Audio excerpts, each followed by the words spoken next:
ನಮಸ್ತೆ ಸ್ನೇಹಿತರೆ, ತಮ್ಮೆಲ್ಲರಿಗೂ ಆತ್ಮೀಯ ಸ್ವಾಗತವನ್ನು ಕೋರುತ್ತಾ ಇವತ್ತು ಪಿ.ಡಿ.ಒ ಹಾಲ್ ಟಿಕೆಟ್ ಡೌನ್ಲೋಡ್ ಮಾಡೋದು ಹೇಗೆ ಅನ್ನೋದನ್ನು ನೋಡ್ತಾ ಹೋಗೋಣ. ನೀವು ಮೊದಲೇದಾಗಿ ಗೂಗಲ್ ಕ್ರೋಮ್ಗೆ ಹೋಗಬೇಕಾಗುತ್ತೆ. ಗೂಗಲ್ ಕ್ರೋಮಲ್ಲಿ ಹೋದ ನಂತರ ನೋಡಿ, ಇಲ್ಲಿ ಸರ್ಚ್ ಬಾರಲ್ಲಿ ನೀವು ಸರ್ಚ್ ಮಾಡಬೇಕಾಗುತ್ತೆ. ಏನಂತ ಸರ್ಚ್ ಮಾಡಬೇಕು ಅಂತಂದರೆ KPSC ಅಂಥೇಳಿ ಸರ್ಚ್ ಮಾಡಬೇಕಾಗುತ್ತೆ. ಇಲ್ಲಿ ಮೊದಲನೇ ಆಪ್ಷನ್ಸ್ ಬರುತ್ತೆ, ಕರ್ನಾಟಕ ಪಬ್ಲಿಕ್ ಸರ್ವಿಸ್ ಕಮಿಷನ್ ಅಂತ ಹೇಳಿ. ಅದನ್ನು ಬಿಟ್ಟು ಕೆಳಗಡೆ ಇನ್ನೊಂದು ಆಪ್ಷನ್ಸ್ ಇದೆ ನೋಡಿ, ಅಪ್ಲಿಕೇಶನ್ ಲಾಗಿನ್, ಅಭ್ಯರ್ಥಿಯ ಲಾಗಿನ್ ಅಂತ ಇದೆ ನೋಡಿ. ಅದ್ರ ಮೇಲೆ ನೀವು ಏನು ಮಾಡಬೇಕಾಗುತ್ತೆ ಅಂತಂದರೆ ಕ್ಲಿಕ್ಕನ್ನು ಮಾಡಬೇಕಾಗುತ್ತೆ. ಸೊ ಇಲ್ಲಿ ನೋಡಿ ನಾವು ಮಾಡ್ತಾ ಇದ್ದೀವಿ. ಇಲ್ಲಿ ನಿಮಗೆ ಯೂಸರ್ ID ಮತ್ತು ಪಾಸ್ವರ್ಡ್ ಅಂತ ಹೇಳಿ ಬರುವಂಥದ್ದು.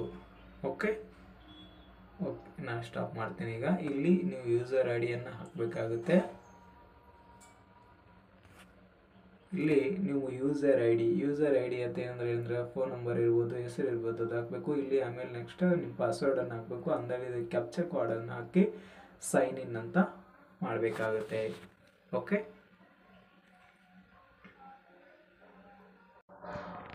ನೋಡಿ, ನೀವು ಸೈನ್ ಇನ್ ಆದ ತಕ್ಷಣ ಈ ರೀತಿಯಾಗಿರ್ತಕ್ಕಂಥ ಒಂದು ಪೇಜು ಓಪನ್ ಆಗುತ್ತೆ. ಸೊ ಇಲ್ಲಿ ಕೆಳಗಡೆ ಬಂದ ತಕ್ಷಣ ಎಲ್ಲ ಓದ್ಕೊಂಡು ಕೆಳಗಡೆ ಬರಬೇಕಾಗುತ್ತೆ. ಇಲ್ಲಿ ಕೆಳಗಡೆ ಬಂದ ತಕ್ಷಣ ಇಲ್ಲಿ ಕೆಳಗಡೆ ನೋಡಿ, ಇಲ್ಲೊಂದು ಡಾಟ್ ಇದೆಯಲ್ಲ, ಈ ಬಾಕ್ಸಲ್ಲಿ ನೀವು ಕ್ಲಿಕ್ಕನ್ನು ಮಾಡಿ ನೆಕ್ಸ್ಟ್ ಗೋ ಅಂತ ಹೇಳಿ ನೀವು ಲಾಗಿನ್ ಆದ ತಕ್ಷಣ ಇಲ್ಲಿ ಪ್ರವೇಶ ಅಂತ ಕಾಣಿಸ್ತಾ ಇದೆಯಲ್ಲ, ಸೊ ಇದ್ರ ಮೇಲೆ ನೀವೇನು ಮಾಡಬೇಕಾಗುತ್ತೆ ಅನ್ನೋ ಕ್ಲಿಕ್ಕನ್ನು ಮಾಡಬೇಕಾಗುತ್ತೆ. ಸೊ ಅದ್ರ ಮೇಲೆ ಕ್ಲಿಕ್ಕನ್ನು ಮಾಡೋಣ. ಕ್ಲಿಕ್ ಮಾಡಿದ ತಕ್ಷಣ ಮತ್ತೆ ಎರಡು ನಮಗೆ ಇಲ್ಲಿ ಆಪ್ಷನ್ಸ್ ಕಾಣಿಸ್ತಾ ಇರೋದು. ಇಲ್ಲಿ ಅಡ್ಮಿಷನ್ ಕಾರ್ಡ್ ಅಂತ ಇದೆ, ಪ್ರವೇಶ ಪತ್ರ ಅಂತಿದೆಯಲ್ಲ, ಅದ್ರ ಮೇಲೆ ಕ್ಲಿಕ್ಕನ್ನು ಮಾಡಬೇಕಾಗುತ್ತೆ.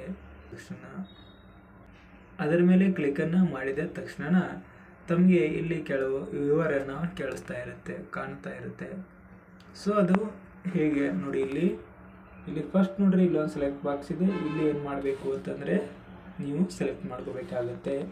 KPSC ಸೆಲೆಕ್ಟ್ ನೋಟಿಫಿಕೇಶನ್ ಅಂತ ಇರುತ್ತೆ. ಇಲ್ಲಿ ಕೆಳಗಡೆ ಬರತಕ್ಕಂಥ ಆಪ್ಷನ್ಸನ್ನು ಒಂದನ್ನು ನೀವೇನು ಮಾಡಬೇಕು, ಸೆಲೆಕ್ಟನ್ನು ಮಾಡಬೇಕಾಗುತ್ತೆ. ಅದರ ನಂತರ ಮತ್ತೆ ಈ ಕಡೆ ಇನ್ನೊಂದು ಬಾಕ್ಸ್ ಇರುವಂಥದ್ದು. ಸೊ ಇದ್ರ ಮೇಲೆ ನೀವೇನು ಮಾಡಬೇಕಾಗುತ್ತೆ, ಕ್ಲಿಕ್ಕನ್ನು ಮಾಡಬೇಕಾಗುತ್ತೆ. ಸೊ ಅದ್ರ ಮೇಲೆ ಕ್ಲಿಕ್ಕನ್ನು ಮಾಡಿ ನೀವು ಎಷ್ಟು ಪೇಪರ್ ಇದೆ ಅಂತ ಇಲ್ಲಿ ತೋರಿಸ್ತಾ ಇರುತ್ತೆ, ಅದನ್ನು ಕ್ಲಿಕ್ ಮಾಡಬೇಕು. ನಂತರ ಡೌನ್ಲೋಡ್ ಅಡ್ಮಿಷನ್ ಕಾರ್ಡ್ ಅಂತ ಇದೆ ನೋಡಿ, ತೋರಿಸ್ತೀನಿ. ಓಕೆ, ಇದ್ರ ಮೇಲೆ ಕ್ಲಿಕ್ಕನ್ನು ಮಾಡಬೇಕಾಗುತ್ತೆ. ಸೊ ಅದ್ರ ಮೇಲೆ ಕ್ಲಿಕ್ಕನ್ನು ಮಾಡಿದ ತಕ್ಷಣ ನಿಮಗೆ ಇಲ್ಲಿ ಪ್ರಿಂಟ್ ಅಂತ ಬರುತ್ತೆ ನೋಡಿ, ಇಲ್ಲಿ ಪ್ರಿಂಟ್ ಅಂತ ಬರ್ತಾ ಇದೆ. ಇದ್ರ ಮೇಲೆ ನೀವೇನು ಮಾಡಬೇಕಾಗುತ್ತೆ, ಕ್ಲಿಕ್ಕನ್ನು ಮಾಡಿದ ತಕ್ಷಣ ನಿಮಗೆ PDF ಡೌನ್ಲೋಡ್ ಆಗೋದಕ್ಕೆ ಪ್ರಾರಂಭಿಸ್ತದೆ. ನಿಮ್ಮ ಹಾಲ್ ಟಿಕೆಟ್ ಈಗ ಡೌನ್ಲೋಡ್ ಆಗಿರುವಂಥದ್ದು. ಸೊ ಯಾರೆಲ್ಲ ವಿಡಿಯೋ ನೋಡ್ತಾ ಇದ್ದೀರಿ, ಪ್ಲೀಸ್ ಸಬ್ಸ್ಕ್ರೈಬ್ ಮಾಡಿ ಮತ್ತು ಈ ವಿಡಿಯೋನ ಶೇರ್ ಮಾಡಿ ಅಂತ ತಮ್ಮಲ್ಲಿ ಕೇಳ್ಕೊಳ್ತಾ ಈ ವಿಡಿಯೋನ ಇಲ್ಲಿಗೆ ಮುಗಿಸ್ತಾ ಇದ್ದೀನಿ. Thank you so much. ಧನ್ಯವಾದಗಳು.